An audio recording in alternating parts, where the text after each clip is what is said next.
for this one. He leads the Pelicans against Karl Anthony Towns and the Timberwolves. Both games available on the app. And this has been such a huge question, Brian. The Pelicans, once they officially decided they are not trading AD, he's with them for the rest of the season. There were a lot of front offices around the league who just assumed, well, they're going to sit him down the rest of the season. He is their most precious asset. He gets hurt like Boogie Cousins got hurt on their team last year. All of a sudden, they can't get anything near that they want to back for him in the summer, and this is their whole restart for their franchise. So, man, they better sit Anthony Davis. But then Anthony Davis said he wanted to play. We understand the NBA got involved and said, yeah, we don't really want you to rest a healthy top 5 player for the final third of the season. And you have more reporting on this. Yeah, the league office did get involved, and they informed the Pelicans that if they did sit a healthy Anthony Davis, they would be subject to potential game-by-game fines for the rest of the season. How much are we talking? $100,000 a game. So, I don't know, there's 20-some games left. It would be 2-point-something million potentially. Ultimately, I think the Pelicans came to a decision that they wanted to do the right thing, not just under the league rules, but they wanted to do what they have described as the ethical thing, which is to play Anthony Davis. Now, he's not going to play in every game. He's going to play tonight. It's a home game. We'll see what the reaction is. Then tomorrow, they're in Memphis. The intention is to sit him. He's not going to play in back-to-backs. His minutes may get reduced. They want to reduce the chance of injury. But the Pelicans have decided here that they could have fought it, and they might have lost in arbitration.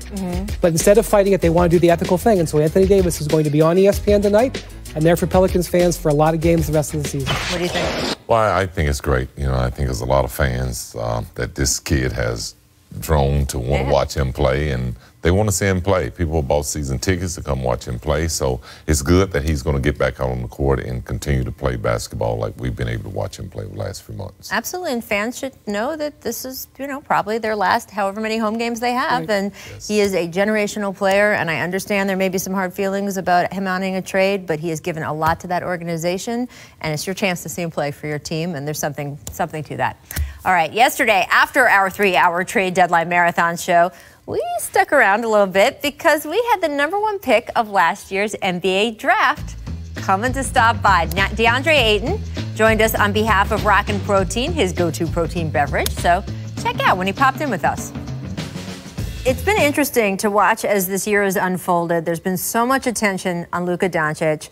And he's been playing pro for a long time. So even the speculation whether who should go #1, who should go at the top of the draft, there were a lot of people who said, hey, DeAndre Ayton is the #1 pick. That doesn't mean he'll have the best rookie year because Luka's more pro-ready, but you're going to have to look at the length of time of these guys' careers, and that is why they felt like you should go #1. What is your take on it as you see all the Luka mania and see how well he's playing? First of all, Luka is my guy. I love what he's doing. He better not stop what he's doing. And, you know, me, I really don't focus on another man's success. I try to do my own thing as well. He's being great. I'm going to try to be great as well. And, you know, me, I want the best for everybody in this class. I want this to be the best draft class of all time. I want everybody just to really experience the league and, you know, just try to figure it out in their own way and be successful. So, yeah, I'm not really – I mean, Luka's doing this thing. It's not like you can be blind by what he's doing on the court. He's amazing. And, you know, he's making history, breaking history, and just, you know, being great. And I just got to do the same thing. Look, I got to say, for people who are hearing you talk, you and I have gotten to know each other a little bit over the last year. You'll be in this league a long time. The times that I have spoken to you, this is all genuine. This is what you sound like every time. This is not you just saying like the right thing you think to say for TV. You've always had such a positive attitude. Every conversation we've had, how have you maintained that in Phoenix? The team is not doing well again, not living up to expectations again. And yes, at this point, it's sort of like, okay, let's get another high draft pick. But that's not how you guys started the season. How do you keep your spirits up and keep this attitude that does always feel genuine to me every time I talk to you? Well, I love the game a lot, and, you know, it's, you know, this is what I do. I'll say I'm built like this to where, you know, adversity, I can overcome it and I can help others overcome it. And, you know, one of my big roles in life is just being one of the biggest leaders. And, you know, as young as I am, and, you know, there's a lot of young guys on this team. There's a couple of guys, a few guys on this team that have a few years ahead of me, but I'm still, you know, just giving guys encouragement and, you know, talk to them on how I would like to be talked to. And you're just knowing each other's personnel and, wanting to win and knowing that good days are going to come every day. And, just going through it. I didn't expect to come in this league to win every game, but I expect to compete and to compete to the highest level and have fun and learn from it as well. DeAndre, you said on draft day that you and Devin Booker would someday be like Shaq and Kobe. How far along are you guys from being that? Very far. Very, very, very. What do you think, DeAndre? I just was saying that because, it's just, a guy like Devin, he's a really good shooter.